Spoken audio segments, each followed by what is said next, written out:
কল্যাণের আহ্বান করবে, সৎ কাজের আদেশ করবে, অসৎ কাজের নিষেধ করবে। আল্লাহ বলেন উলাইকা হুমুল মুফলিহুন, তারাই সফল, আমি আল্লাহ তাদেরকে সফল বলে ঘোষণা করলাম। তাহলে 1 নম্বর ফজিলত, যারা দাওয়াত দিবে তারা সফল। 2 নম্বর বলেন দাঈর আহ্বান, শ্রেষ্ঠ আহ্বান, আল্লাহর দিকে আহ্বান, শ্রেষ্ঠ আহ্বান। বলেন মুয়াজ্জিন সাহেবের আজানের আহ্বান, শ্রেষ্ঠ আহ্বান। দাওয়াত যারা দেয় আল্লাহর দিকে, এটা শ্রেষ্ঠ আহ্বান। মুয়াজ্জিন সাহেব যখন বলে হাইয়া আলাস সালাহ, হাইয়া আলাল ফালাহ, এটাও শ্রেষ্ঠ আহ্বান। সূরা হামিম আস-সাজদা 33 নম্বর আয়াতে আল্লাহ বলেন ওয়ামান আহসানু কাওলাম মিম্মান দাআ ইলাল্লাহ ওয়া আমিলা সালিহান ওয়া ক্বালা ইন্নানী মিনাল মুসলিমিন। ওই ব্যক্তির চেয়ে উত্তম কথা আর কার হতে পারে যে মানুষকে আল্লাহর পথে আহ্বান করে, যে মানুষকে আল্লাহর পথে আহ্বান করে, নেক কাজ করে আর বলে আমি মুসলমানদের অন্তর্ভুক্ত, আমি আত্মসমর্পণকারীদের অন্তর্ভুক্ত। আম্মা জান আয়েশা সিদ্দিকা রাদিয়াল্লাহু তাআলা আনহা বলেন এই আয়াতে শ্রেষ্ঠ আহ্বান দ্বারা 1 নম্বর উদ্দেশ্য মুহাম্মদ সাল্লাল্লাহু আলাইহি সাল্লামের যে আহ্বান, মাখলুকের মধ্যে মুহাম্মদ সাল্লাল্লাহু আলাইহি সাল্লামের আহ্বান হলো শ্রেষ্ঠ আহ্বান। আম্মা জান আয়েশা সিদ্দিকা রাদিয়াল্লাহু তাআলা আনহা বলেন এরপর হলো আল মুআদ্দিনুনা সুলাহা হিনা ইয়াকুলুনা হাইয়া আলাস সালাহ হাইয়া আলাল ফালাহ। মুয়াজ্জিন সাহেবরা যখন বলে হাইয়া আলাস সালাহ হাইয়া আলাল ফালাহ, আম্মা জান বলেন মুয়াজ্জিনের এই কথা বলার সময় মুয়াজ্জিনের আহ্বানটাও পৃথিবীর শ্রেষ্ঠ আহ্বান হয়ে যায়। মুয়াজ্জিন সাহেব হাইয়া আলাস সালাহ হাইয়া আলাল ফালাহ বলে, এটাও একটা শ্রেষ্ঠ আহ্বান। এগুলো 2 নম্বর। 3 নম্বর বলেন দাওয়াতের আহ্বানে যারা সাড়া দিবে তাদের ভালো কাজের সওয়াব দাঈর আমল নামায়ও আল্লাহ পৌঁছায় দিবে। আবার দাঈর আহ্বানে যারা সাড়া দিবে তাদের সওয়াব দাঈর আমল নামায়ও আল্লাহ পৌঁছায় দিবে। আমি আপনাদেরকে আজকে ওয়াজ করলাম যে ভাই এটা করেন এটা করেন, আর আপনারা কয়েকজন করলেন, নিঃসন্দেহে আপনাদের সওয়াব আল্লাহ আমাকেও দিবে। সহিহ মুসলিমের হাদিস 6697 নম্বর হাদিস, মাদ্রাসার পাঠ্যপুস্তক অনুসারে 2674 নম্বর হাদিস, আর আপনাদের ওই যে পকেটে যেটা থাকে ওই অনুযায়ী 6697 নম্বর হাদিস। এই হাদিসের মধ্যে আছে قال رسول الله صلى الله عليه وسلم, নবীজি বলেন মান দাআ ইলা হুদান কানা লাহু মিনাল আজরি মিসলু উজুরি মান তাবিআহু লা ইয়ানকুসু যালিকা মিন উজুরিহিম শাইআ। যে ব্যক্তি মানুষকে হেদায়েতের দিকে আহ্বান করে আল্লাহ তার আমলনামায় ওই পরিমাণ প্রতিদান দিবে যারা তার কথা শুই না ভালো ভালো কাজ করছে, তাদের প্রতিদানের সমপরিমাণ প্রতিদান আল্লাহ তাকেও দান করবেন। তাদের সওয়াবের একটু আল্লাহ কাটবে না, তাদের সওয়াব না কাইটা ওই পরিমাণ সওয়াব আল্লাহ দাঈর আমলনামায় দিয়ে দিবে। ওয়ামান দাআ ইলা দালালাতিন কানা আলাইহি মিনাল ইসমি মিসলু আসামি মান তাবিআহু লা ইয়ানকুসু যালিকা মিন আসামিহিম শাইআ। যে ব্যক্তি কাউকে পথভ্রষ্টতার দিকে আহ্বান জানায়, আপনি সিনেমা হল করলেন, করার পর মানুষের সিনেমা হলে আপনি নিলেন, খারাপ কাজের আহ্বান করলেন। নবীজি বলেন কোন ব্যক্তি যদি মানুষকে পথভ্রষ্টতার দিকে আহ্বান জানায়, তারা যেই পরিমাণ গুনাহ করবে, যেই ব্যক্তি এই কাজটা চালু করছে তার আমলনামায় এই পরিমাণ গুনাহ জমা হতেই থাকবে, জমা হতেই থাকবে, নাউজুবিল্লাহ। তাহলে একটু চিন্তা করেন, যারা সিনেমা হল বানায়, বিভিন্ন গুনাহের জিনিস বানায়, আর মানুষকে আপনি গুনাহের সুযোগ করে দেন, কি পরিমাণ গুনাহ আপনার জমা হচ্ছে। সিনেমা হল বানায় আর প্রতি বছর হজে যায়, মনে করেন কোথায় যায়? হজে যায়। যে 6 স্ত্রী হজ করে আসলেন, অমুক খারাপ কাজের মালিক, তো লাভ হলো। ভ্রষ্টতার দিকে আহ্বান করছেন, এই খারাপ কাজের ফলাফলটা আপনার উপর বর্তাবে। আল্লাহ আমাদেরকে হেফাজত করেন। তাহলে 3 নাম্বার শিখলাম, দায়ী যিনি তার সওয়াবটা হবে, তার আহ্বানে যারা সাড়া দিবে ওই পরিমাণ সওয়াব আল্লাহ তাকেও দান করবেন। সুবহানাল্লাহ। আবু দাউদের একটা হাদিস শোনেন, 5000 139 নম্বর হাদিস। এই হাদিসের মধ্যে আছে রাসূলুল্লাহ সাল্লাল্লাহু আলাইহি সাল্লামের কাছে এক ব্যক্তি আসছে, আসার পর বললেন, ইন্নী উবদি আবি ফাহমিলনি ইয়া রাসূলুল্লাহ, হুজুর আমার বাহন নাই, মেহেরবানি করে একটা বাহনের ব্যবস্থা করে দেন। নবীজি বললেন, ইন্নী লা আজিদু মা আহমিলুকা আলাইহি, বাহন দেওয়ার মতো আমার কাছে ব্যবস্থা নাই, ওয়ালাকিন ইতি ফুলানান ফালাল্লাহু আইয়াহমিলাকা। দেখেন একটু, নবীজি বললেন আমার কাছে বাহন দেওয়ার মতো সুযোগ নাই, তবে তুমি ওই ব্যক্তির কাছে যাও, সে তোমাকে বাহন দিতে পারবে। আপনি আমার কাছে এসে একটা ভালো জিনিস চাইলেন, আমি বললাম ভাই আমি পারবো না, তুমি অমুকের কাছে যাও, তিনি হয়তো দিতে পারবে। ওই ব্যক্তি তার কাছে গেলেন, যাওয়ার পর ফাহামালা, তাকে বাহনের ব্যবস্থা করলেন। করার পর আল্লাহ নবীর কাছে আসলেন, আসার পর বললেন, ইয়া রাসূলুল্লাহ, আপনি যার কাছে পাঠিয়েছেন তিনি আমাকে বাহনের ব্যবস্থা করে দিলেন। নবীজি বললেন, মান দাল্লা আলা খাইরিন কানা লাহু মিনাল আজরি মিসলু আজরি ফাইলিহি। আরেক বর্ণনায় ফালাহু মিসলু আজরি ফাইলিহি। কোন ব্যক্তি যদি অন্যকে ভালো কাজের রাস্তা দেখা দেয়, রাস্তা দেখানোর কারণে যে ব্যক্তি ভালো কাজটা করে, আমি যে রাস্তাটা শুধু দেখা দিলাম, আর ওই ভালো কাজ করার কারণে আল্লাহ তাআলা আমার আমলনামায় ওই পরিমাণ সওয়াব দিয়ে দিবেন। এটা একটু বুঝেন। দেখেন আমি পারি নাই, আমি বললাম আপনি তার কাছে যান, তিনি এটা দিবে। আমি শুধু বলছি মুখ দিয়ে, আর আপনি গেছেন, তিনি এটা করছে। আমি শুধু বলে দিছি, আমার কিন্তু সামর্থ্য ছিল না, তাই বলে দিছি, আল্লাহ সওয়াবটা আমারও দিয়ে দিবে। ওই যে আমি রাস্তা দেখাই দিছি। তাহলে 3 নাম্বার, দায়ী যিনি, যারা রাস্তা দেখাবে, সঠিক পথ দেখায় দিবে, আহ্বান করবে, এই আহ্বানে যারা সাড়া দিবে, এটার সওয়াব আল্লাহ দায়ীকে আল্লাহ দান করবেন। এগুলো 3 নাম্বার ফলাফল। 4 নাম্বার ফলাফল বলেন, একজন ব্যক্তি আমার মাধ্যমে যদি হেদায়েত পেয়ে যায়, আরবের দামি লাল কোটের চাইতে উত্তম ফলাফল আল্লাহ আমাকে দান করবেন। সুবহানাল্লাহ। সহিহ বুখারীর বর্ণনা, 4210 নম্বর হাদিস। عن سهل بن السعد الساعدي رضي الله تعالى عنه قال قال رسول الله صلى الله عليه وسلم يوم خيبر। সাহাল ইবনে সাদ আস-সাঈদী রাদিয়াল্লাহু তাআলা আনহু বলেন, খায়বারের যুদ্ধের দিন নবীজি ঘোষণা করলেন, লা উতিয়ান্নার রায়াতা গাদান রাজুলান ইফতাহুল্লাহু আলা ইয়াদাইহি ইউহিব্বুল্লাহা ওয়া রাসূলুহু ওয়া ইউহিব্বুহুল্লাহু ওয়া রাসূলুহু। খায়বার যুদ্ধের দিন আল্লাহ নবী বললেন, আগামীকাল আমি এমন এক ব্যক্তির হাতে পতাকা দিব, যার হাতে আল্লাহ তাআলা খায়বারের বিজয় দান করবেন। এই ব্যক্তি আল্লাহকে ভালোবাসে, রাসূলকে ভালোবাসে, আল্লাহ আর তার রাসূলও তাকে ভালোবাসে। ফাবাতান নাস ইয়াদুকুনা লাইলাতাহুম, রাতের বেলা সাহাবারা ঘুমায় না, জল্পনায় কাটায় দেয়, আইয়ুহুম ইউতাহা, আরে কারে জানি পতাকাটা আগামীকাল দেওয়া হয়। ফালাম্মা আসবাহান নাস গাদাউ আলা রাসূলিল্লাহি সাল্লাল্লাহু আলাইহি ওয়াসাল্লাম, সকালে নবীর কাছে সবাই আসছে। আসার পর রাসূলুল্লাহ সাল্লাল্লাহু আলাইহি ওয়াসাল্লামের সামনে আসছে। কুল্লুহুম ইয়ারজু আইয়ুতাহা, সবার আশা নবী না জানি পতাকাটা আমাকেই দেয়। বলে নাই কাকে দিবে, বলছে একজনকে দিব। সবাই আসছে, আসার মধ্যে এমন এক ব্যক্তি আসে নাই যারে পতাকাটা নবী দিবে। সুবহানাল্লাহ। সবাই আসছে, কিন্তু এমন একজন আসে নাই যারে নবীজি পতাকাটা দিবে। নবীজি বললেন, আইনা আলী ইবনু আবি তালেব, আলী কোথায়? সাহাবীরা জবাব দিলেন, ইয়া রাসূলুল্লাহ হুয়া ইয়াশতাকি আইনাই, আলী চোখে সমস্যা। নবীজি বললেন, আরসিলু ইলাইহি, আলীর কাছে লোক পাঠাও, নিয়ে আসতে বলো আমার কাছে।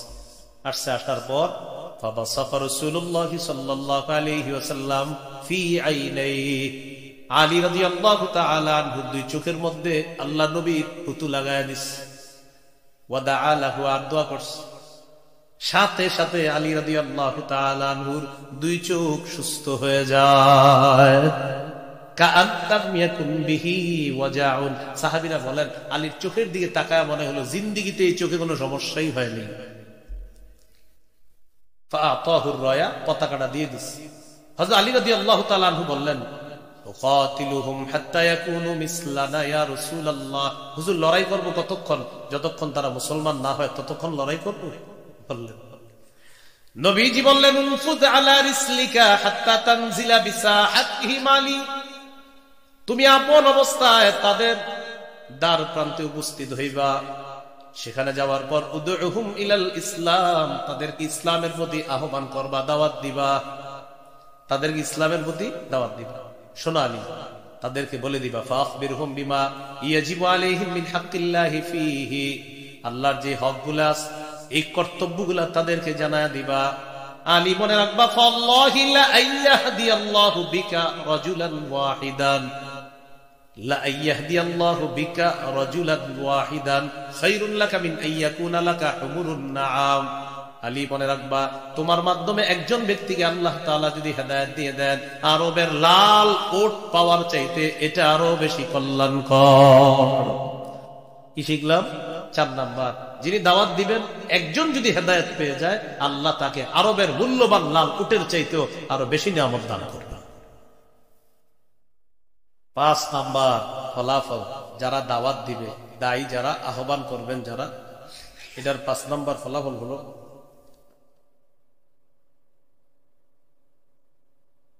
রাসূলুল্লাহ সাল্লাল্লাহু আলাইহি সাল্লাম তার জন্য দোয়া করছেন। বলেন সবাই, কি করছেন? দোয়া করছেন। 5 নাম্বার, মানে যিনি দাওয়াত দিবেন, যিনি পৌঁছাইবেন, একটা ভালো কথা পৌঁছাই দিলেন, তার জন্য নবীজি দোয়া করছেন। এই যে বয়ান করে যারা মাইকের সামনে, মাশাআল্লাহ, তারা যদি খালি এই নিয়ত করে আমি নবীর এক একটা বাক্য পৌঁছাইতেছি, আল্লাহ নবী কোরআন দিয়ে গেছেন আমাদের কাছে, হাদিস, এই 2টা জিনিস আমাদের কাছে রেখে গেছেন, আর এই কথাগুলো আমি পৌঁছাইতেছি আল্লাহ রসুলের, এই নিয়ত যদি সব আলোচকের থাকে, ক্ষণে ক্ষণে সে রসুলের দোয়া পাইতে হবে। তিরমিজির 2657 নম্বর হাদিস, 2657। قال رسول الله صلى الله عليه وسلم, রাসূলুল্লাহ সাল্লাল্লাহু আলাইহি সাল্লাম বলেন, নাদ্দারাল্লাহু ইমরাআন সামিআ মিন্না, ওই ব্যক্তিকে আল্লাহ উজ্জ্বল করে দেখ যেই ব্যক্তি আমার কাছ থেকে কিছু শুনছে, শোনার পর ফাবাল্লাগাহু কামা সামিআ, যেভাবে শুনেছে সেভাবে আরেকজনের কাছে পৌঁছায়া দিছে। আমি নবী দোয়া করে গেলাম তাকে যেন আল্লাহ উজ্জ্বল বানায়া দেয়, তাকে যেন আল্লাহ আলোকময় বানায় দেয়। এগুলো 5 নাম্বার ফজিলত। কয় নাম্বার ফজিলত? 5 নাম্বার। সর্বশেষ কথা, দাওয়াত না দেওয়ার ক্ষতি। বলেন, দাওয়াত না দেওয়ার ক্ষতি। আপনি আপনার পাশে দেখেন একজনে অপরাধ করতেছে, আপনি কিছু বলেন না, থাক করুক। তো কেউ বললো ভাই আপনি কিছু বলেন না কেন? আরে হের মন চায় করুক, আমার কি। সুদ খাইতেছে আপনার প্রতিবেশী, একদিনও বলেন না সুদ না খাইতে। আপনি জিজ্ঞাসা করলেন আসসালামু আলাইকুম, কাকা ভালো আছেন? জি। আপনার প্রতিবেশী যে সুদ খায় নিষেধ করছেন কখনো? আরে বাবা বাদ দাও তো, হ্যাঁ খাইলে আমার কি, এরকম বলছেন আপনি। এরকম যারা বলেন, একটা হাদিস শোনেন, আবু দাউদের হাদিস, 4339 নম্বর হাদিস, 4339, 4339 নম্বর হাদিস। এই হাদিসের মধ্যে আছে عن جابر بن عبد الله رضي الله تعالى عنه قال سمعت رسول الله صلى الله عليه وسلم يقول, জাবের রাদিয়াল্লাহু তাআলা আনহুর বর্ণনা, হযরত জাবের বলেন আমি আল্লাহর নবীকে বলতে শুনলাম, মা মিন রাজুলিন ইয়াকুনু ফি কওমিন ফায়ুমালু ফীহিম বিল মাআসি। কি বলে দেখেন, কোন ব্যক্তি কোন এলাকায় আছে, শুনেন অনুবাদটা, কোন ব্যক্তি কোন এলাকায় আছে, এলাকার নাম কি? রশিদাবাদ। কোন ব্যক্তি রশিদাবাদে আছে, কোন ব্যক্তি রশিদাবাদে আছে, আর ওই এলাকায় খারাপ কাজ হইতেছে। ইয়াকদিরুনা আলা আইয়ুগাইয়িরু, আমরা যারা বেঁচে আছি আমরা সক্ষম রাখি এটা বাধা দিতে। আবার বলছি, রশিদাবাদ আমরা বেঁচে আছি, রশিদাবাদে এমন একটা খারাপ কাজ হইতেছে যেটা বাধা দিতে আমরা সক্ষম, মানে এটা বাধা দিতে আমরা সক্ষম। নবীজি বলেন ফালা ইউগাইয়িরু, যদি তারা বাধা না দেয়। আবার বলি, কোন ব্যক্তি কোন এলাকার মধ্যে আছে, ওই এলাকার মধ্যে যদি খারাপ কাজ হয়, ওই খারাপ কাজটা বাধা দিতে যদি মানুষ সমর্থ রাখে, আর যদি এই খারাপ কাজটা বাধা না দেয়, ইল্লা আসাবাহুমুল্লাহু বিআযাবিন ক্বাবলা আইয়ামুতু, মনে রাখবা তোমরা যারা বাধা দাও নাই, মরণের আগে আল্লাহ তোমাদের উপর আযাব দিবে। ইল্লা আসাবাহুমুল্লাহু বিআযাবিন ক্বাবলা আইয়ামুতু, মরার আগে তাদের উপর আল্লাহ আযাব নিয়ে আসবে। আসাবাহুমুল্লাহু বিইকাব, আল্লাহ তাদেরকে ধরবে, বিইকাবিন আযাব দ্বারা, ক্বাবলা আইয়ামুতু, তারা মরার আগে আল্লাহ তাদেরকে আযাব দ্বারা পাকড়াও করবেন। খারাপ কাজ দেখার পরেও যারা দাওয়াত না দিবে, সত্যের প্রতি আহ্বান না করবে, বরং এরকম বলে হ্যাঁ করলে আমার কি, এরকম বলা যাবে না। হঠাৎ একটা মাজার হওয়ার সম্ভাবনা, কেমন মাজার? জেনে শিরিক হবে, এরকম কোন মাজার। আমরা মাজারের বিরুদ্ধে না, কবরের বিরুদ্ধে না, তবে শিরিকের বিরুদ্ধে আমরা, এই কথাটা স্পষ্ট হওয়া দরকার। তা আপনি দেখতেছেন এখানে একটা শিরিকের সম্ভাবনা, বাধা দেওয়ার সামর্থ্য আছে, আপনারা বললেন থাক, এ থাক থাক করতে করতে শিরিক জমে গেছে। শিরিক কি হয়ে গেছে? জমে গেছে। নবীজি বলেন মরার আগে তুমগু পুরো গজব দিবে আল্লাহ, মনে রেখো। তাহলে এই হলো দাওয়াত না দেওয়ার ক্ষতি, মনে থাকবেন ইনশাআল্লাহ। তাহলে কি জানলাম বলেন তো, খুব মন দিয়ে শোনেন। দাওয়াতের আবিধানিক পারিভাষিক অর্থ। 2 নাম্বার দাওয়াতের ধারাক্রম আমাদের নবী পর্যন্ত। 3 নাম্বার নবীজি পরে আর নবী হবে না, হয় নাই। নবীজির পরে নবী আসবে একজন, তিনি নবীর আগে নবী হয়েছেন, ঈসা নবী। তিনি মৃত্যুবরণ করার জন্য দুনিয়াতে আসবেন, তবে তিনি আমাদের নবীর আগে নবী হয়েছেন। আমাদের নবীর পরে আর কোনো নবী হয় নাই, হবে না। দায়িত্ব কাজ এখন আমাদের। এগুলো 3 নাম্বার। 4 নাম্বার দাওয়াতের পদ্ধতি, কৌশলে দাওয়াত দেওয়া, নরম ভাষায় দাওয়াত দেওয়া, কঠোর স্বভাবের না হওয়া। আর মুনাফিকদের বিরুদ্ধে কঠোর হওয়ার অনুমতি আছে। 5 নাম্বার দাওয়াতের ফজিলত 5টা জানলাম। আর 6 নাম্বারে জানলাম দাওয়াত না দেওয়া ভয়াবহ পরিণতি হতে পারে। এবার সর্বশেষ আমার সাথে বলেন দাওয়াতের কাজ শিখার জন্য আগামী 31শে জানুয়ারি, 1-2 ফেব্রুয়ারি ওলামায়ে হযরতদের নেতৃত্বে, তাদের তত্ত্বাবধানে টঙ্গীর ময়দানে যাব ইনশাআল্লাহ। থাকবে তো ইনশাআল্লাহ? আল্লাহ। ও কিশোরগঞ্জ ইনশাআল্লাহ 3-4-5। কিশোরগঞ্জ কত? 3-4-5 একই কথা। আমাকে প্রথমটা বলা মানিয়ে পুরাটাই কিশোরগঞ্জের 3-4-5। আমার এই সবটার সাথে আমরা 31, 1, 2, 3, 4, 5 পুরাটাই আমাদের। তো ইনশাআল্লাহ আমরা উপস্থিত হব, বলেন ইনশাআল্লাহ। আসসালামু আলাইকুম ওয়া রাহমাতুল্লাহ। ও আজকে দাওয়াতের আলোচনাটা একটু আমার মিম্বরের আমানত সংকলনের প্রথম খণ্ডের প্রথম আলোচনাটাই আজকের ফুল আলোচনাটা। আজকের ফুল আলোচনা করি নাই এখনো। দাওয়াত দায়ের গুণ কয়টা এটা বলি নাই। দায়ের গুণ 10টা। এই 10টা গুণ ওখানে আছে, আলোচনায় ঢুকি নাই। যারা দাওয়াত দিবে তাদের 10টা গুণ থাকতে হবে, এই আলোচনাটা আছে। মিম্বরের আমানত প্রথম খণ্ড, গাড়ি থেকে সংগ্রহ করে নেন। নবীজি বললেন ইয়া মাশার কুরাইশ, ও কুরাইশ সম্প্রদায়, নিজেদেরকে আগুন থেকে বাঁচাও, আল্লাহর আযাব থেকে বাঁচাও। আত্মীয়তার খাতিরে কিয়ামতের ময়দানে আমি নবী মুহাম্মদ তোমাদের কোনো উপকারে আসব না, তোমাদের কোনো কাজে আসব না। ইয়া বনি আব্দি মানাফ ফাইন্নী লা উগনি আনকুম মিনাল্লাহি শাইআ। ও বনু আব্দি মানাফ, নিজেদেরকে আগুন থেকে বাঁচাও, আমি কিন্তু আল্লাহর আযাবের মোকাবেলায় তোমাদের কোনো কাজে আসবো না। ইয়া আব্বাস ইবনে আব্দুল মুত্তালিব, নবীর চাচা আব্বাস, নিজেকে আগুন থেকে বাঁচান। ফাইন্নী লা উগনি আনকা মিনাল্লাহি শাইআ। চাচা, আমি আপনার ভাতিজা, আল্লাহর আযাবের মোকাবেলায় আমি আপনার কোনো উপকার করতে পারবো না। ইয়া সফিয়া আম্মাতা রাসূলিল্লাহি সাল্লাল্লাহু আলাইহি ওয়াসাল্লাম, ও নবীর ফুফু সফিয়া, নিজেকে আগুন থেকে বাঁচান, আমি ভাতিজা হিসাবে যদি ঈমান ছাড়া দুনিয়া থেকে যান, আমি কিন্তু আপনার আল্লাহর আযাবের মোকাবেলায় আপনার কোনো উপকার করতে পারবো না। ইয়া ফাতিমাতা বিনতা মুহাম্মাদিন সাল্লাল্লাহু আলাইহি ওয়াসাল্লাম, নবীজি বলেন ও নবীর মেয়ে ফাতেমা, মুহাম্মদের মেয়ে ফাতেমা সাল্লাল্লাহু আলাইহি ওয়াসাল্লাম, আনকিজি নাফসাকি, নিজেকে আগুন থেকে বাঁচাও। ফাইন্নী লা উগনি আনকি মিনাল্লাহি শাইআ। আল্লাহর আযাবের মোকাবেলায় আমি তোমার কোনো উপকার করতে পারবো না। নিজে আমলের মাধ্যমে, ঈমান পাকাপোক্তের মাধ্যমে নিজেকে আগুন থেকে বাঁচাও। রাসূলুল্লাহ সাল্লাল্লাহু আলাইহি সাল্লাম বলেন ইউদআ নূহুন ইয়াউমাল কিয়ামাহ, নূহ আলাইহিস সালাতু ওয়াস সালামকে কিয়ামতের ময়দানে ডাকা হবে। ফায়াকুলু হাল বাল্লাগতা, আল্লাহ তাআলা নূহ আলাইহিস সালাতু ওয়াস সালামকে বলবেন আপনি কি পৌঁছিয়েছেন? নূহ আলাইহিস সালাতু ওয়াস সালাম জবাব দিবেন জি আমি পৌঁছিয়েছি। সুম্মা ইউদআ উম্মাতুহু, অতঃপর নূহ আলাইহিস সালাতু ওয়াস সালামের জাতিকে ডাকা হবে। আল্লাহ তাআলা তাদেরকে বলবেন হাল বাল্লাগাকুম নূহুন, নূহ নবী কি তোমাদের কাছে পৌঁছিয়েছে? জাতি জবাব দিবে মা আতানা মিন নাযীর আও ক্বালা মা আতানা মিন আহাদ, আমাদের কাছে কোনো সতর্ককারী আসে নাই, কেউ আসেই নাই। দাওয়াত দেওয়া দূরের কথা, কেউ আমাদের কাছে আসেই নাই। জাতি এই কথা বলার পর আল্লাহ তাআলা নূহ আলাইহিস সালাতু ওয়াস সালামকে আবার জিজ্ঞাসা করবেন, মাইয়াশহাদু লাকা, আচ্ছা আপনি যে দাওয়াত দিয়েছেন তাদের কাছে পৌঁছিয়েছেন, এই ব্যাপারে সাক্ষী আছে? নূহ আলাইহিস সালাতু ওয়াস সালাম বলবেন, মুহাম্মাদুন সাল্লাল্লাহু আলাইহি ওয়াসাল্লাম ওয়া উম্মাতুহু, আমার সাক্ষী হলো মুহাম্মদ সাল্লাল্লাহু আলাইহি সাল্লাম এবং তার উম্মত আমার পক্ষে সাক্ষী দিবে। তো এখানে দাওয়াত মানে যে ডাকা, সেখান থেকে মুজরে মাজহুলের সিগা ইউদআ, ডাকা হবে, আহ্বান করা হবে নূহ আলাইহিস সালাতু ওয়াস সালামকে। এই হলো দাওয়াতের আবিধানিক অর্থ, মানে ডাকা।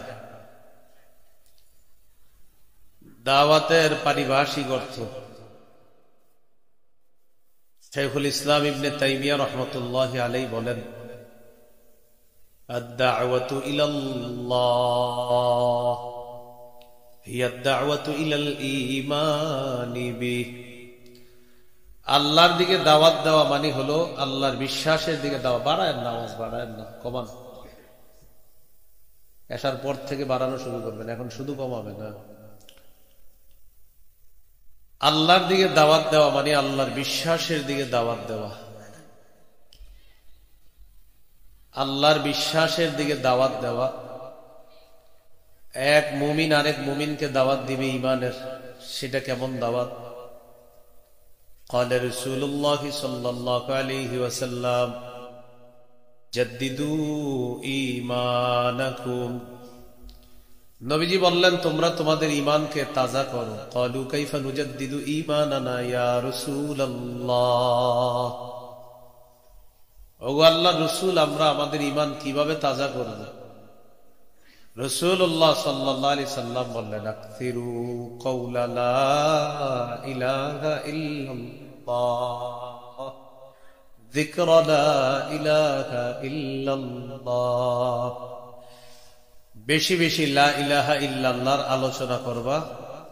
লা ইলাহা ইল্লাল্লাহর আলোচনার মাধ্যমে তোমাদের ঈমান তোমরা তাজা করবা। আল্লাহ কথাগুলা বুঝার তৌফিক দান করেন। শাইখ খিজির রহমতুল্লাহি আলাইহি বলেন, দাওয়াতের পারিভাষিক অর্থ মৌলিকভাবে চারটা জিনিসের নাম হলো দাওয়াত।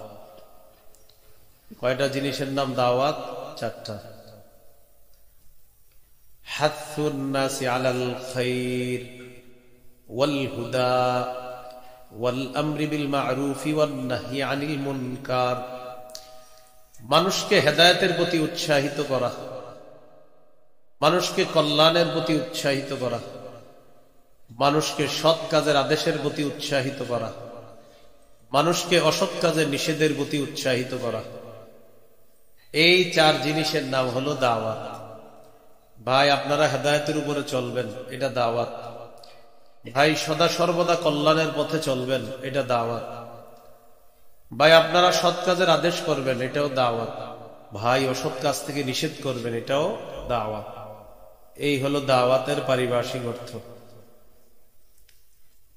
দাওয়াতের ধারাক্রম। দাওয়াত আদম আলাইহিস সালাতু ওয়াস সালাম থেকে আমাদের নবী পর্যন্ত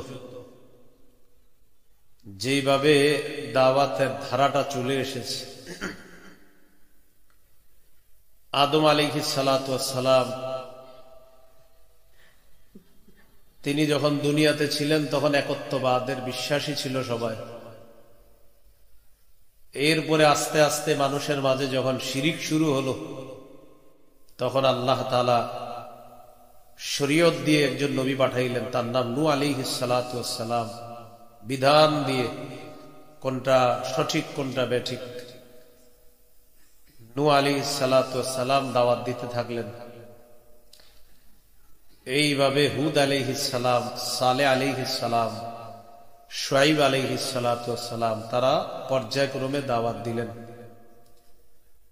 সূরা আরাফের 65 নম্বর আয়াতে আল্লাহ বলেন, ওয়া ইলা আদিন আখাহুম হুদা فقال يا قوم اعبدوا الله ما لكم من إله غيره আমি আদ জাতির নিকট হুদ নবীকে পাঠাইলাম।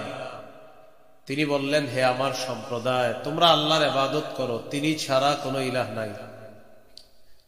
সূরা আরাফের ৭৩ নম্বর আয়াতে আছে, ওয়া ইলা সামুদ আখাহুম সালিহা فقال يا قوم اعبدوا الله ما لكم من إله غيره আমি সামুদ জাতির নিকট তাদের ভাই সালেহ আলাইহিস সালাতু ওয়াস সালামকে পাঠাইলাম। তিনি তাদেরকে দাওয়াত দিলেন, ইয়া কওমি ইবুদুল্লাহ মা লাকুম মিন ইলাহিন গায়রু, হে আমার সম্প্রদায়, তোমরা আল্লাহর ইবাদত করো, তিনি ছাড়া কোনো ইলাহ নাই। সূরা আরাফের ৮৫ নম্বর আয়াতে আল্লাহ বলেন, ওয়া ইলা মাদিয়ানা আখাহুম শুআইবা فقال يا قوم اعبدوا الله মাদিয়ানবাসীর নিকট শুআইব নবীকে পাঠাইলাম। তিনি তাদেরকে দাওয়াত দিলেন, হে আমার সম্প্রদায়, তোমরা আল্লাহর ইবাদত করো, তিনি ছাড়া কোনো ইলাহ নাই। এইভাবে আস্তে আস্তে ঈসা আলাইহিস সালাতু ওয়াস সালাম পর্যন্ত, ঈসা নবীর পর লম্বা সময় গ্যাপ, তারপর আল্লাহ তাআলা সর্বশেষ নবী খাতামুল আম্বিয়া ওয়াল মুরসালিন মুহাম্মদুর রাসূলুল্লাহ সাল্লাল্লাহু আলাইহি সাল্লামকে আল্লাহ পাঠাইলেন। নবুয়ত প্রদান করলেন, নবুয়তের প্রকাশ ঘটাইলেন। রাসূলুল্লাহ সাল্লাল্লাহু আলাইহি সাল্লামকে আল্লাহ হুকুম করলেন। সূরা মাঈদার ৬৭ নম্বর আয়াতে আল্লাহ, ইয়া আইয়ুহার রাসূল বাল্লিগ মা উনজিলা ইলাইকা মির রাব্বিক, রাসূল আপনি তাবলীগ করেন, আপনি প্রচার করেন, মা উনজিলা ইলাইকা মির রাব্বিক, আপনার রবের পক্ষ থেকে যা আপনার কাছে অবতীর্ণ করা হয়েছে তা আপনি প্রচার করেন, আপনি তাবলীগ করেন। ওয়া ইল্লাম তাফআল ফামা বাল্লাগতা রিসালাতা, আপনি যদি প্রচারের কাজ না করেন তাহলে আপনি আপনার রবের দায়িত্ব পালন করেননি, পৌঁছাননি বলে বিবেচিত হবেন। দাওয়াতের কাজ শুরু করলেন, প্রচারের কাজ রাসূল সাল্লাল্লাহু আলাইহি সাল্লাম শুরু করলেন। নবীজি সাল্লাল্লাহু আলাইহি ওয়াসাল্লাম গোপনে দাওয়াত দিলেন। গোপনে দাওয়াত দেওয়ার পর আল্লাহ তাআলা সূরা শুআরার ২১৪ নম্বর আয়াতের মাধ্যমে নবীজিকে আল্লাহ বললেন প্রকাশ্যে দাওয়াত দেওয়ার জন্য। সূরাতুশ শুআরার ২১৪ নম্বর আয়াত হলো, ওয়া আনদির আশীরাতাকাল আকরাবিন, নবী আপনি আপনার নিকট আত্মীয়দেরকে ভয় দেখান, আযাবের ভয় দেখান, সতর্ক করেন। এই আয়াত নাজিল হওয়ার পর সহিহ বুখারীর বর্ণনা ৪৭৭০ নম্বর হাদিস, সাঈদা রাসূলুল্লাহ সাল্লাল্লাহু আলাইহি ওয়াসাল্লাম আলা সাফা, সাফা পাহাড়ের উপরে রাসূল সাল্লাল্লাহু আলাইহি সাল্লাম আরোহণ করলেন। আরোহণ করার পর নবীজি বিভিন্ন গোত্রকে ডেকে ডেকে বলতে লাগলেন, ইয়া বানি আদিয়িন, ইয়া বানি ফিহরিন, বনি কুরাইশ। কুরাইশের বিভিন্ন এলাকার নাম ধরে ধরে নবীজি পাহাড়ের উপর থেকে তাদেরকে ডাকতে শুরু করলেন।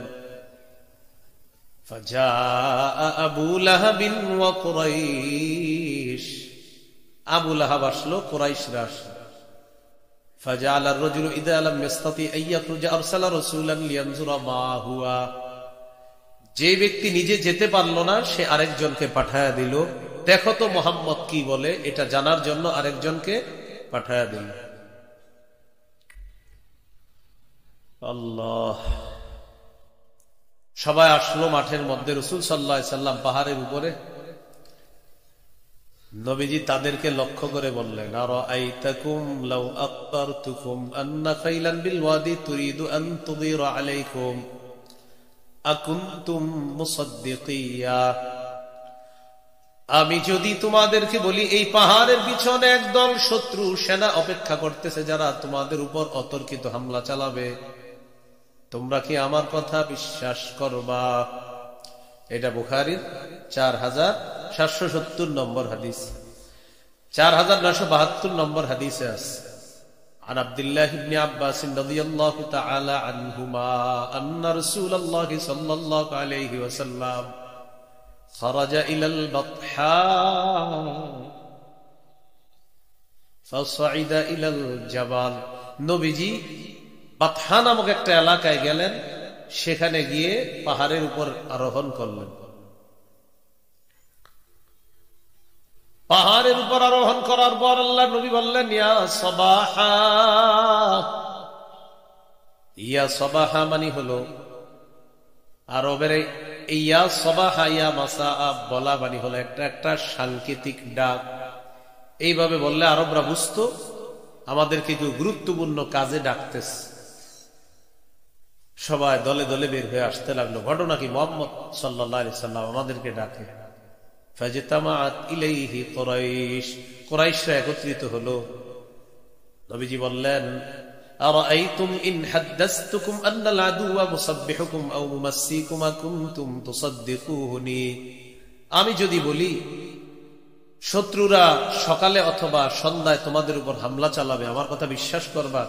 আগের বর্ণনায় ছিল পাহাড়ের পিছনে একদল শত্রু সেনা, আর এই বর্ণনায় হলো একদল শত্রু সন্ধ্যায় বা সকালে তোমাদের উপর হামলা চালাবে, তোমরা কি আমার কথা বিশ্বাস করবা? তখন এই কাফেররা জবাব দিল, ক্বালু নাআম মা জাররাবনা আলাইকা ইল্লা সিদকা। আমরা অবশ্যই আপনার কথা বিশ্বাস করব মুহাম্মদ, কারণ আমরা যাচাই বাছাই করে দেখেছি তুমি কোনোদিনও মিথ্যা বলো না, তুমি সদা সর্বদা সত্য কথা বলো। তখন রাসূলুল্লাহ সাল্লাল্লাহু আলাইহি সাল্লাম বললেন, ফাইন্নী আনা নাযীরুল লাকুম বাইনা ইয়াদাই আযাবিন শাদীদ। আমি তোমাদেরকে কঠিন আযাবের ভয় দেখাই। আল্লাহকে আল্লাহ মেনে নাও, যদি না মানো আল্লাহ তোমাদেরকে কঠিন আযাব দিবে। আবু লাহাব নবীকে ডেকে বলল, তাব্বান লাকা সাইরাল ইয়াউম আলিহাযা জামাআতানা। মুহাম্মদ, তোমার পুরাটা দিন ধ্বংস হোক, তুমি কি আমাদেরকে এই কারণে একত্রিত করেছো? নাউযুবিল্লাহ। তোমার পুরাটা দিন ধ্বংস হোক। নবীজির জন্য ধ্বংসের বদদুয়া করল।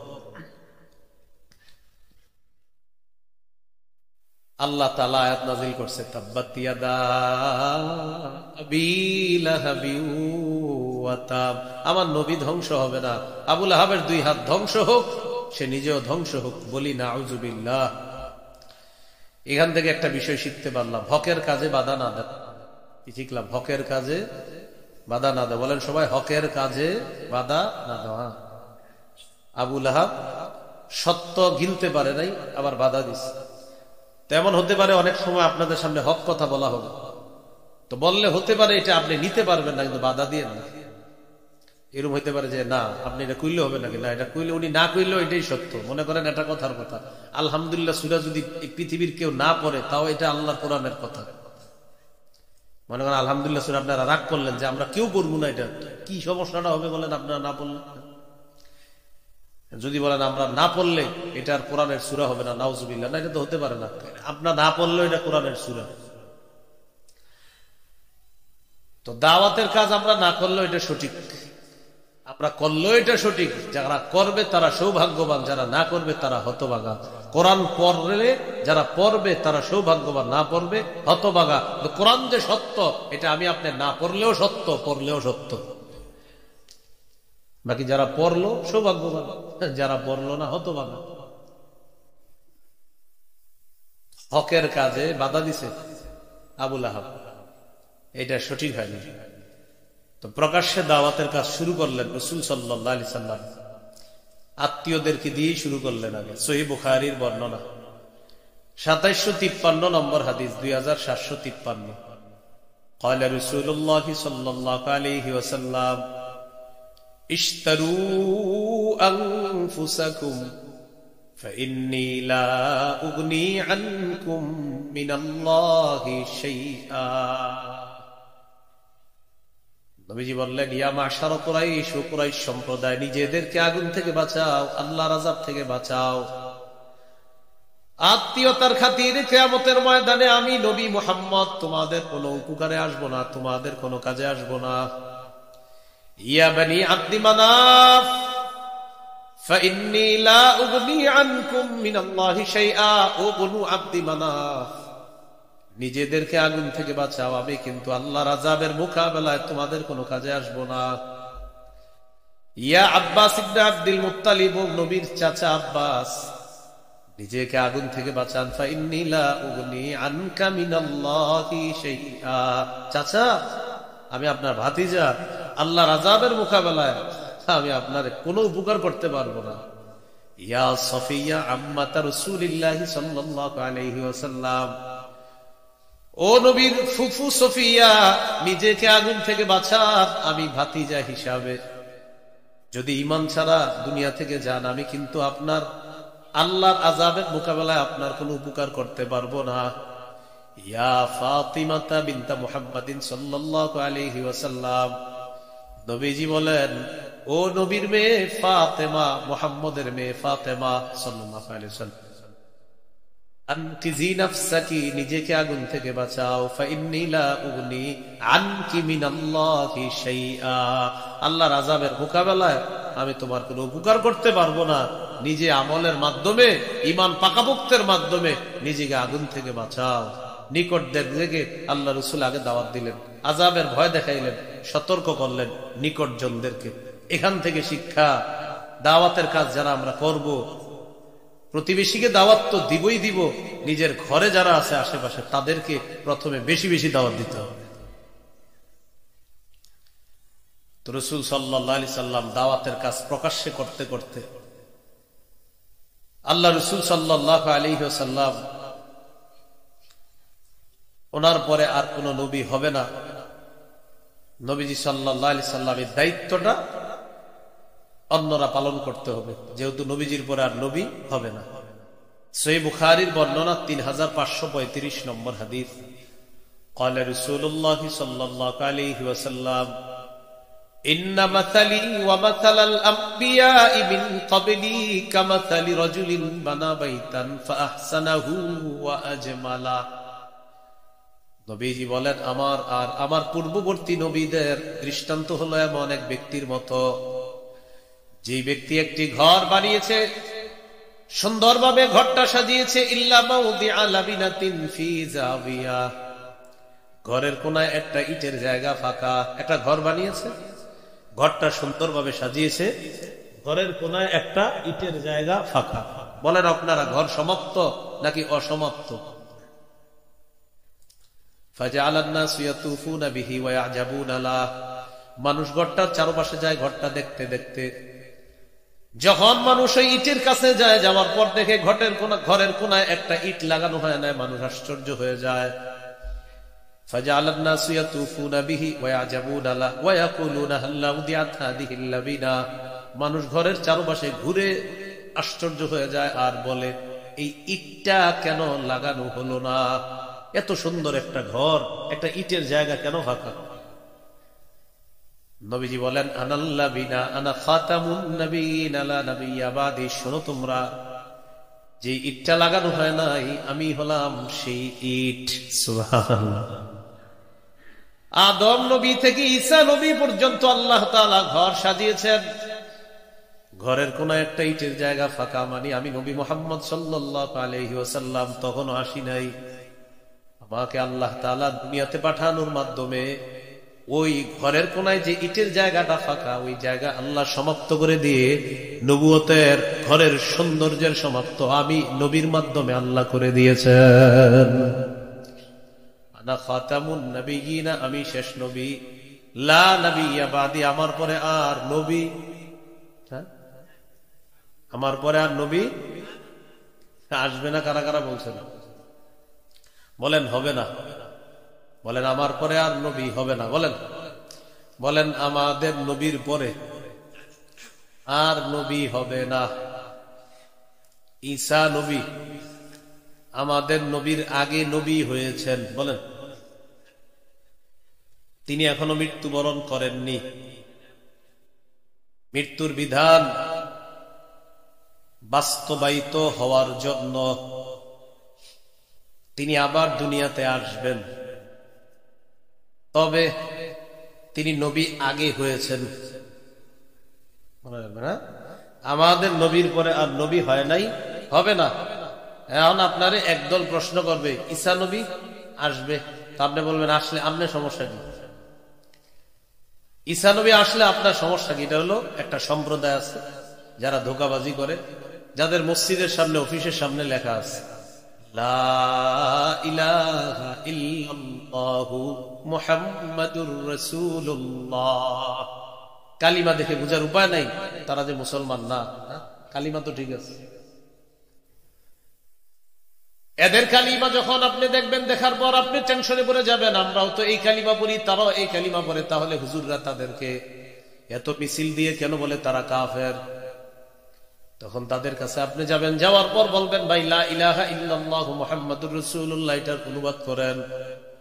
তখন তারা অনুবাদ করবে লা ইলাহা ইল্লাল্লাহ, আল্লাহ ছাড়া কোনো ইলাহ নাই, অনুবাদও ঠিক আছে। মুহাম্মাদুর রাসূলুল্লাহ, মুহাম্মদ সাল্লাল্লাহু আলাইহি ওয়াসাল্লাম আল্লাহর রাসূল, অনুবাদ তো ঠিকই আছে।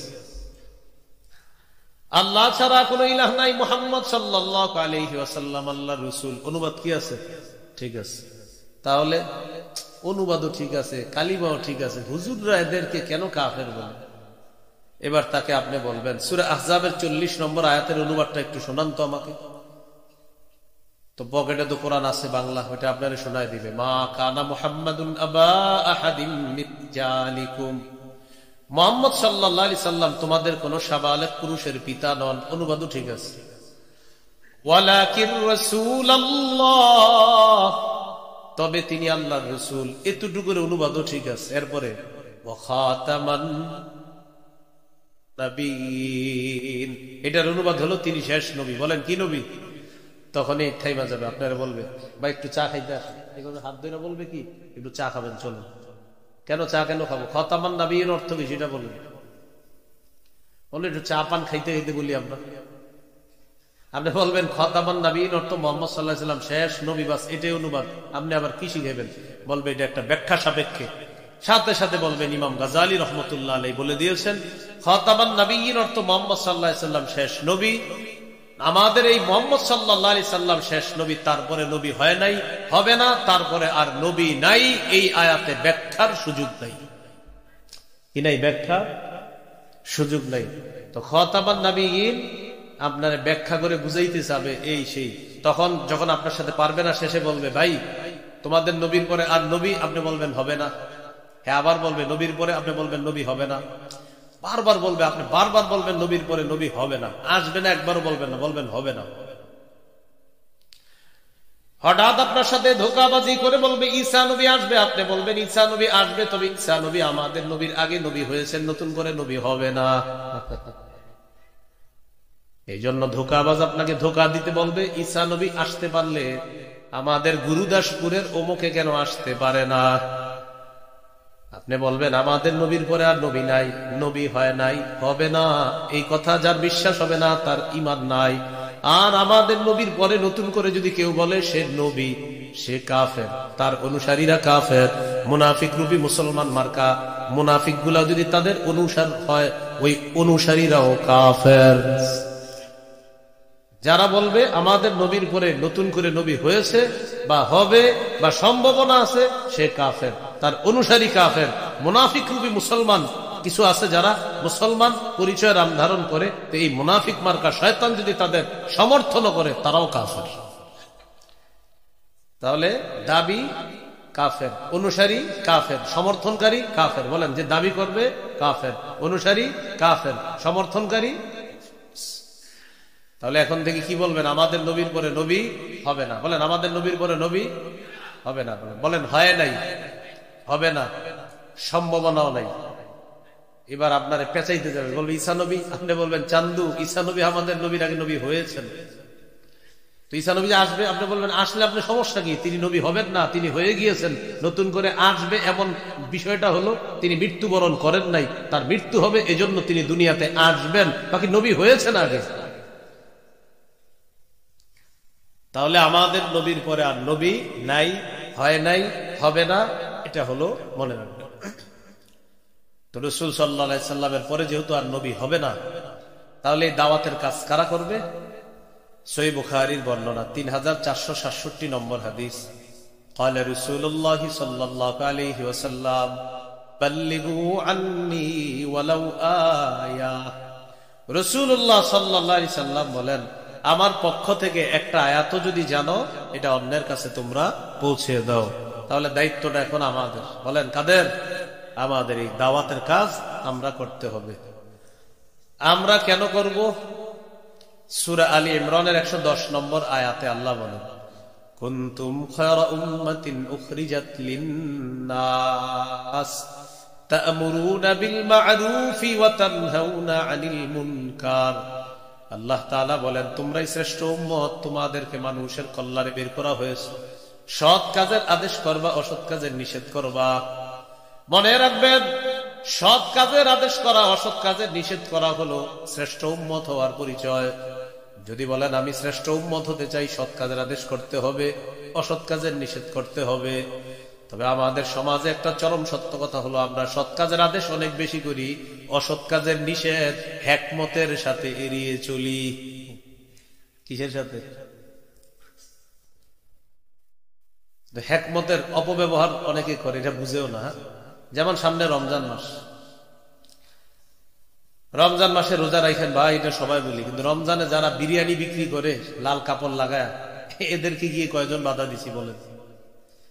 ভাই নামাজ পড়েন বলি, চা দোকানের সামনে যে ছেলেগুলা দাঁড়ায়া ওভারে ওভারে জুয়া খেলে, বলার ভালো হইলে এই ওভারে 10 রান হইতে পারে, খারাপ হইলে ওভারে 15 রান হইতে পারে, আর জুয়া খেলে, আর মোবাইলে অ্যাপস এর মাধ্যমে যে জুয়া খেলে, এটা কয়জন বাধা দিছে? তো সৎ কাজের আদেশ করি আমরা, কিন্তু অসৎ কাজের নিষেধটা একদম নাই। অসৎ কাজের নিষেধ করতে হবে। সামনে রমজান, ওলামায়ে কেরামের তত্ত্বাবধানে ইমাম খতিব সবাই মিলেমিশে এলাকায় রমজানের পবিত্রতা নষ্ট হয় এমন কোন কাজ কর্ম যারা করবে, তাদেরকে সরাসরি বাধা দিতে হবে। পারবেন না ইনশাআল্লাহ? আল্লাহ তৌফিক দান করেন। قال رسول الله صلى الله عليه وسلم من رأى منكم منكرا فليغيره بيده فإن لم يستطع فبلسانه فإن لم يستطع فبقلبه وذلك أضعف الإيمان। নবীজি বলেন, তোমাদের মধ্যে কেউ যদি অপছন্দনীয় কাজ দেখে, সে যেন এটা হাত দিয়ে বাধা দেয়। হাত দিয়ে যদি বাধা দিতে না পারে, মুখ দিয়ে যেন প্রতিবাদ করে। মুখ দিয়ে যদি প্রতিবাদ করতে না পারে, ফাবিকলবিহি, অন্তর দিয়ে যেন ঘৃণা করে। কি করে? অন্তর দিয়ে। অন্তর দিয়ে ঘৃণা করার দ্বারা উদ্দেশ্য হলো, অন্তর দিয়ে পরিকল্পনা করবে কিভাবে এই অপকর্ম বন্ধ করা যায়। অন্তর দিয়ে ঘৃণা করার উদ্দেশ্য হলো অন্তরে পরিকল্পনা করা কিভাবে এই অপছন্দনীয় শরীয়ী বহির্ভূত কাজটা বন্ধ করা যায়। এটার মানে হলো অন্তর দিয়ে ঘৃণা করা। অন্তর দিয়ে ঘৃণা করার অর্থ এই না যে আমি ঘৃণা করি আর আল্লাহুম্মা বিসমিকা আমুতু আহিয়া বলে ঘুমায় গেলাম। বিষয়টা কিন্তু এমন না। পরিকল্পনা করতে হবে, দাঁড়া আজকে একা বলে আমি পারি নাই বাধা দিতে, 10 জন নিয়ে কালকে আসতেছি ইনশাল্লাহ, এরকম পরিকল্পনা করা। আল্লাহ আমাদেরকে বুঝার তৌফিক দান করেন। এখন কথা হলো, দাওয়াতের কাজ তো আমরা করব ইনশাআল্লাহ। বলেন সবাই ইনশাআল্লাহ। আল্লাহ তৌফিক দান করেন। দাওয়াত দেওয়ার পদ্ধতি মন দিয়ে শোনেন। দাওয়াত দেওয়ার 1 নম্বর পদ্ধতি হলো কৌশলে এবং উত্তম ওয়াজের মাধ্যমে দাওয়াত দেওয়া। কৌশলে এবং উত্তম ওয়াজের মাধ্যমে দাওয়াত দেওয়া। সূরা নাহলের 125 নম্বর আয়াতে আল্লাহ বলেন, উদউ ইলা সাবিলি রাব্বিকা বিল হিকমাহ ওয়াল মাউইযাতিল হাসানাহ ওয়াজাদিলহুম বিল্লাতী হিয়া আহসান। আপনি আপনার রবের দিকে দাওয়াত দেন বিল হিকমা, কৌশলের সাথে, ওয়াল মাউইযাতিল হাসানাহ, উত্তম ওয়াজের মাধ্যমে, ওয়াজাদিলহুম বিল্লাতী হিয়া আহসান, উত্তম পন্থায় তাদের মোকাবেলা করেন। ইন্না রাব্বাকা হুয়া আ'লামু বিমান দাল্লা আন সাবিলি, যারা তার রবের পথ থেকে পথভ্রষ্ট হয়েছে তাদের সম্পর্কে আপনার রব অধিক অবগত। ওয়া হুয়া আ'লামু বিল মুহতাদিন, এবং তিনি হেদায়েত প্রাপ্তদের সম্পর্কে অধিক অবগত। তাহলে 1 নম্বর কৌশলে দাওয়াত দেওয়া। 2 নম্বর নরম ভাষায় দাওয়াত দেওয়া। বলেন কি ভাষা? সূরা তাহা 42 থেকে 44 নম্বর আয়াতে আল্লাহ বলেন, ইযহাব আনতা ওয়া আখুকা বিআয়াতি ওয়া লা তানিয়া ফি যিকরি ইযহাবা ইলা ফিরআউনা ইন্নাহু তাগা ফাকুলা লাহু কাওলাল লাইয়িনা লাআল্লাহু ইয়াতাযাক্কারু আও ইয়াখশা।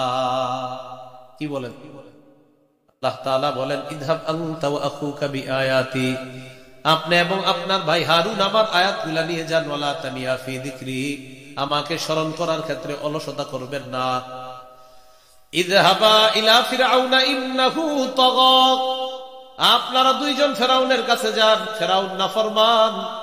ফাকুলা লাহু কাওলাল লাইয়িনা, ফেরাউনকে নরম ভাষায় দাওয়াত দিবেন। ফাকুলা লাহু, ফেরাউনের সাথে কথা বলবেন। কাওলাল লাইয়িনা, নরম ভাষায় কথা বলবেন। লাআল্লাহু ইয়াতাযাক্কারু আও ইয়াখশা, হয়তো সে উপদেশ গ্রহণ করবে অথবা সে ভয় পাবে। তাহলে 2 নাম্বার নরম ভাষায় দাওয়াত দেওয়া, 1 নাম্বার কৌশলে, 2 নাম্বার নরম ভাষায় দাওয়াত দেওয়া। রাসূলুল্লাহ সাল্লাল্লাহু আলাইহি সাল্লাম বলেন, যারা কারো দায়িত্ব পায়, যারা কারো কি পায়, দায়িত্ব পায়, তারা যদি তাদের উপরে কঠোর হয়, নবী বলছে আল্লাহ আপনিও তাদের প্রতি কঠোর হন। নাউজুবিল্লাহ বলেন। ক্বালা রাসূলুল্লাহ সাল্লাল্লাহু আলাইহি ওয়াসাল্লাম,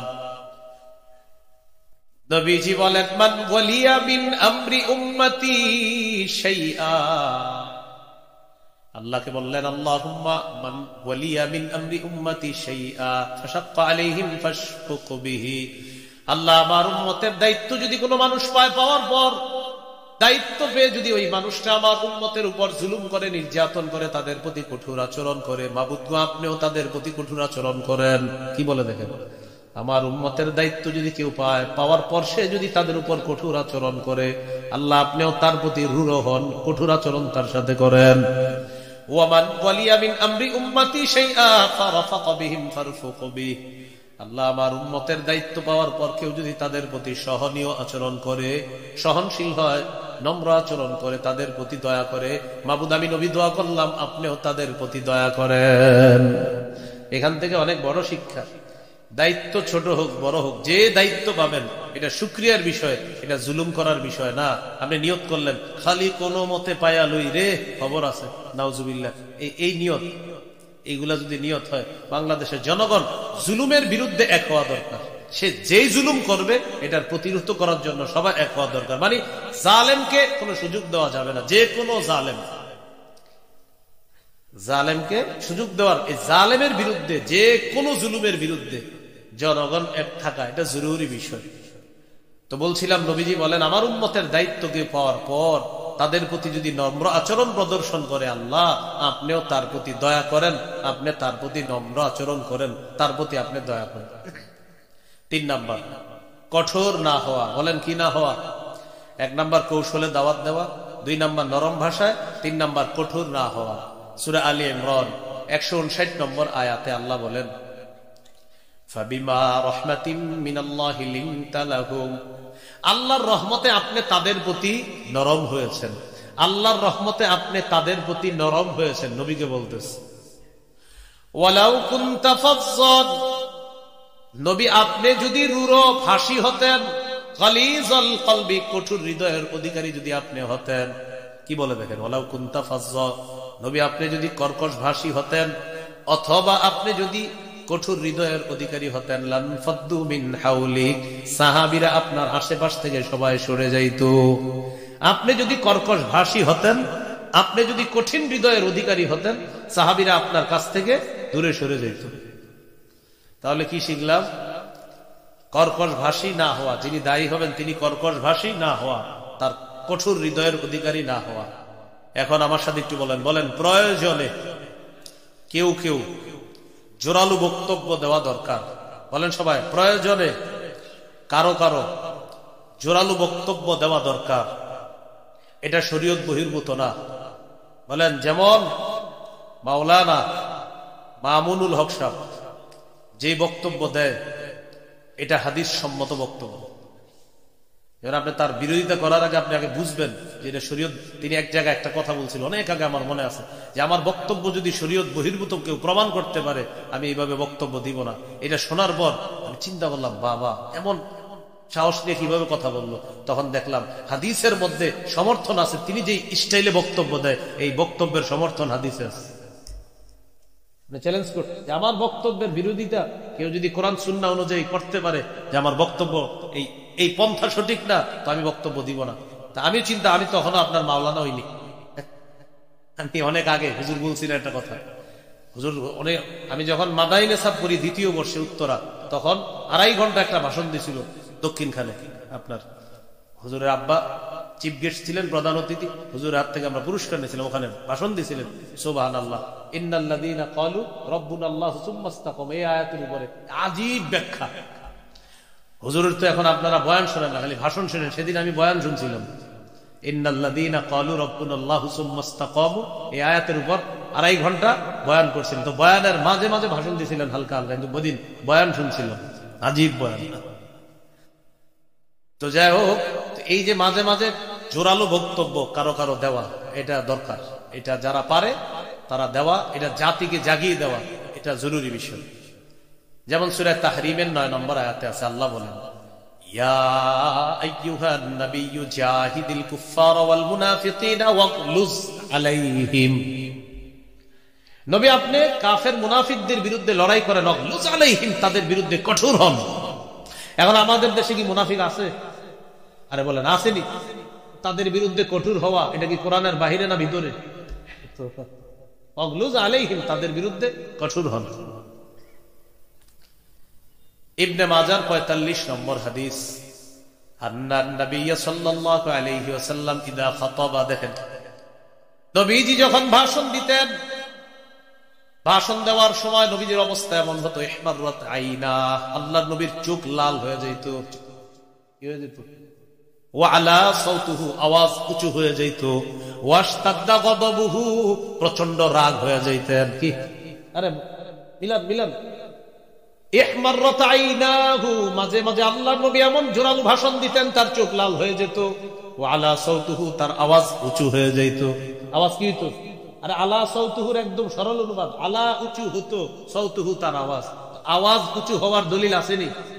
আপনার চেহারা মনে হইতেছে হুজুর এটা কি কোন আপনি? আরে হয় না তো হাদিস, আলা সৌতুহু, আওয়াজ উঁচু হতো, এটার দলিল আসেনি? ওয়াশতাদ্দা গদবুহু, নবীজির প্রচন্ড রাগ হয়ে যেতেন, গলার রগ ফুলে যেত। তাহলে ভাষণ জোরালো কেউ দেওয়া, আপনি তার বিরোধিতা করার আগে আগে খুঁজবেন যে শরীয়তে এই ভাষণ সমর্থন করে কিনা। যদি সমর্থন করে আপনি তার বিরোধিতা করতে পারেন না। তার এক ভাষণে একটা জাতি যদি জাগ্রত হয়ে যায়, তাহলে এই জাতীয় কিছু কিছু মানুষ থাকা দরকার যারা পুরা জাতিকে জাগ্রত করে দিতে পারে। তাহলে কি শিখলাম? নবীজি মাঝে মাঝে ভাষণ দিতেন এমন ভাবে, আলা সৌতুহু, আওয়াজ উঁচু হয়ে যেত। ইহমাররাত আইনা, চোখ লাল হয়ে যেত রাগে। ওয়াশতাদ্দা গদবুহু, প্রচন্ড রাগ হইতেন। কান্নাহু মুনজিরু জাইশিন, যেন নবী কোন দলকে সতর্ক করতেন, এই শোনো, এই শোনো, সতর্ক করতেন কোন জাতিকে। নবী মাঝে মাঝে এমন ভাবে ভাষণ দিতেন। তাহলে আবার শিখেন, 3টা শিখলাম। কৌশলে দাওয়াত দেওয়া, নরম ভাষায় দাওয়াত দেওয়া, কর্কশ ভাষী না হওয়া, রূঢ় স্বভাবের না হওয়া, প্রয়োজনে মুনাফিকদের বিরুদ্ধে কঠোর হওয়া। কোরআনের সূরা তাহরিমের 9 নম্বর আয়াত, ইবনে মাজার 45 নম্বর হাদিস। প্রয়োজনে মুনাফিকদের বিরুদ্ধে কঠোর হওয়া, এটাও জরুরি, এটা দরকার। আল্লাহ কথাগুলো মনে রাখার তৌফিক দান করেন।